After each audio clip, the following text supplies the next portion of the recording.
Hello friends, अब हम लोग थर्ड एप्लीकेशन देखेंगे, electric field due to a charge hollow metal shell. एक चार्ज हॉलो मेटल सेल है, सपोज ये मेरे पास एक मेटल का सेल है, इसका रेडियस जो है कैपिटल आर है। अब जैसे मैं इसके सेंटर को चार्ज दूंगा, जैसे मैं इस पे चार्ज सेंटर पे रखूंगा तो प्रॉपर्टी होती है किसी मेटल सेल की, वो सेंटर पे चार्ज नहीं रहता, वो बेसिकली कहाँ जाता है, उसकी सरफेस पे। तो इसकी सरफेस पे चार्ज इक्वली डिस्ट्रीब्यूट हो जाएगा और इसे हम लोग क्या बोलेंगे, यूनिफॉर्मली चार्ज डिस्ट्रीब्यूशन या वॉल्यूम चार्ज डिस्ट्रीब्यूशन बोलेंगे ना students. Sorry, surface charge distribution, surface के ऊपर आ रहा है ना ये। अब चार्ज इस पे इक्वली डिस्ट्रीब्यूट हो गया। अब हमसे क्या बोला जाता है, इस चार्ज की वजह से या इस मेटल सेल की वजह से इलेक्ट्रिक फील्ड फाइंड करके बताओ। तो इलेक्ट्रिक फील्ड 3 पॉइंट्स पे हमने निकालना है। एक आउटसाइड द सेल, एक पॉइंट मार्क कर लेंगे हम लोग आउटसाइड द सेल, दूसरा बोलेगा वो सरफेस ऑफ द सेल, और तीसरा इनसाइड द सेल। तो सबसे पहले हम लोग पॉइंट पी पे अगर हमने इलेक्ट्रिक फील्ड निकालना है, electric field due to this charge shell, सबसे पहले ए पॉइंट मान लेते हैं, इसमें हम लोग क्या, outside the cell, outside the cell. तो outside the cell point P है, तो पॉइंट पी पे हमें क्या माननी पड़ेगी, Gaussian surface. To calculate electric field at point P outside the cell, point P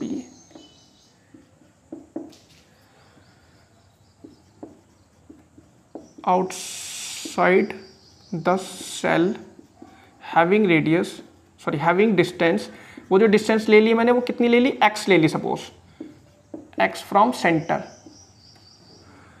तो सेंटर से उस पॉइंट की डिस्टेंस कितनी है, x है। तो x की जो वैल्यू हो जाएगी वो लार्ज हो जाएगी किससे, रेडियस से, है ना। तो पॉइंट P पे, वो जो पॉइंट P है, ये जो डिस्टेंस है यहां से यहां तक, ये कितनी है इसकी, x है सपोज। तो यहां पे हमने क्या मान लिया, एक गॉसियन सरफेस मान लेते हैं। जहां पे भी हमें बेसिकली इलेक्ट्रिक फील्ड फाइंड करना पड़ता है तो क्या मान लेंगे, गॉसियन सरफेस मान लेंगे। ये एक गॉसियन सरफेस का एक छोटा सा एरिया ले लेंगे, एलिमेंट्री एरिया ds, और हमें पता है चार्ज से इलेक्ट्रिक फील्ड लाइंस निकल रही होंगी, ये निकल रही होंगी ना स्टूडेंट्स, ये ई इलेक्ट्रिक फील्ड लाइंस। और इस एरिया का एरिया वेक्टर कैसे होगा, एन कैप, ये होगा। इलेक्ट्रिक फील्ड लाइंस की भी डायरेक्शन ये है, एरिया वेक्टर की भी डायरेक्शन ये है। Then electric flux,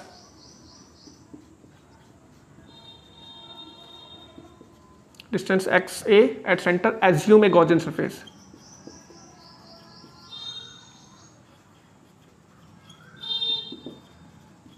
Gaussian surface around it।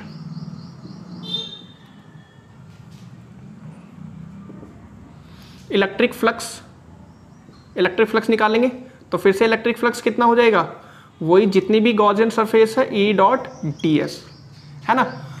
तो यहाँ जो गॉसियन सरफेस होगी वो कैसी होगी, बेसिकली स्फेरिकल। और यहाँ से जब डिस्टेंस नापेंगे हम लोग, सेंटर से जो चार्ज दिया था वो डिस्टेंस नापेंगे तो वो कितनी हो जाएगी, डिस्टेंस इक्वल रहेगी ना। तो जब डिस्टेंस इक्वल है गॉसियन सरफेस के थ्रू आउट, तो इलेक्ट्रिक फील्ड भी तो कांस्टेंट होगा।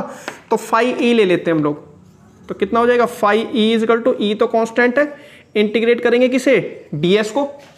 और ds क्या है मेरा, टोटल सरफेस एरिया या curved surface area metal sphere का, सॉरी टोटल सरफेस एरिया लेंगे। तो total surface area of sphere कितना होता है, 4 पाई x स्क्वायर लेंगे स्टूडेंट्स, क्योंकि गॉसियन सरफेस के अबाउट लेना है ये। तो गॉसियन सरफेस की डिस्टेंस कितनी थी, x, तो फाई ये आ गया किसके अकॉर्डिंग, गॉसियन सरफेस के अबाउट इलेक्ट्रिक फ्लक्स। फिर from Gauss theorem,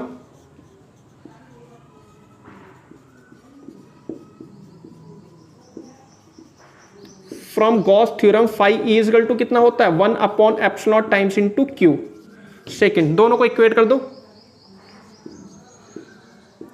from equation 1 and 2 कितना हो जाएगा electric field, E into 4 pi x square is equal to 1 upon epsilon times into q. तो E इज इक्वल टू कितना हो जाएगा, 1 upon 4 pi epsilon q upon x square.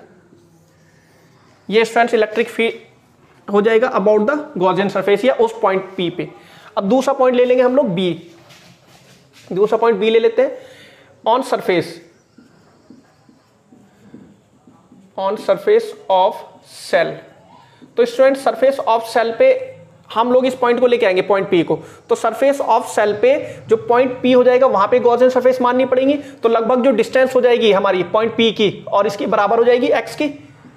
X किसके बराबर हो जाएगा, आर के। देन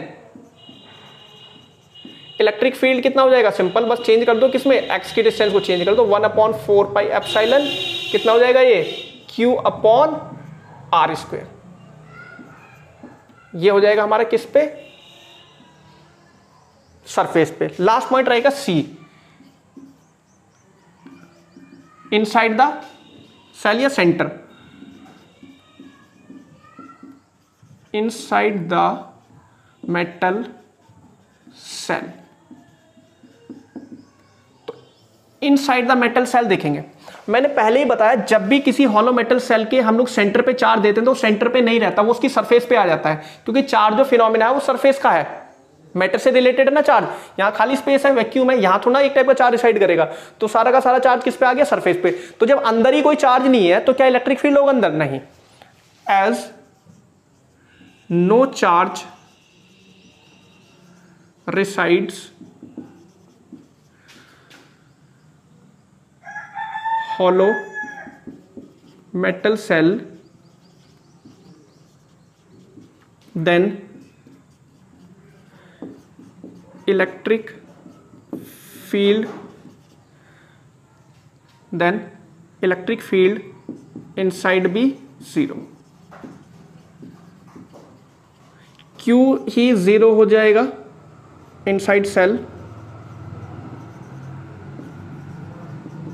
तो इलेक्ट्रिक फील्ड कितना हो जाएगा हमारा, 1/4 पाई एप्सिलॉन 0 अपॉन क्या, डिस्टेंस जो भी है अंदर लेंगे, जो भी डिस्टेंस मानोगे, अगर स्मॉल आर मान रहे हो तो, या स्मॉल एक्स जो भी मान रहे हैं हम लोग, तो इलेक्ट्रिक फील्ड कितना हो जाएगा तुम्हारा 0। डिस्टेंस स्मॉल आर मान लेना, अंदर कोई पॉइंट ले ले, स्मॉल लेस देन कैपिटल। तो अगर कहीं पे भी कोई पॉइंट हम लोग मानेंगे इनसाइड द सेल, तो वहां पे जब चार्ज ही नहीं है तो इलेक्ट्रिक फील्ड क्या हो जाएगा मेरा, 0।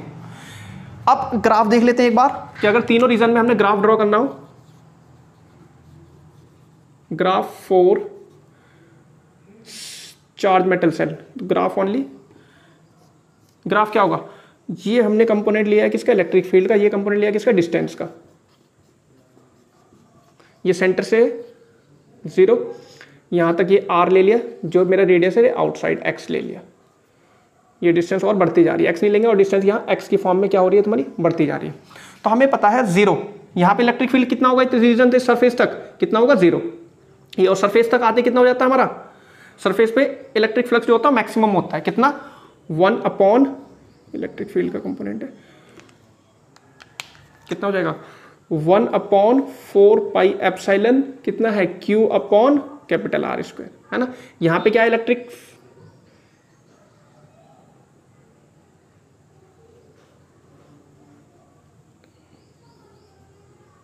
इलेक्ट्रिक फील्ड जो है यहाँ क्या पे मैक्सिमम है, और जैसे जैसे हम लोग दूर जा रहे हैं, देखो इनवर्सली प्रोपोर्शनल है ना, ये डिस्टेंस जो है इनवर्सली प्रोपोर्शनल इलेक्ट्रिक फील्ड, तो जैसे जैसे हम लोग दूर जाएंगे इलेक्ट्रिक फील्ड क्या होते जाएगा, कम होते जाएगा।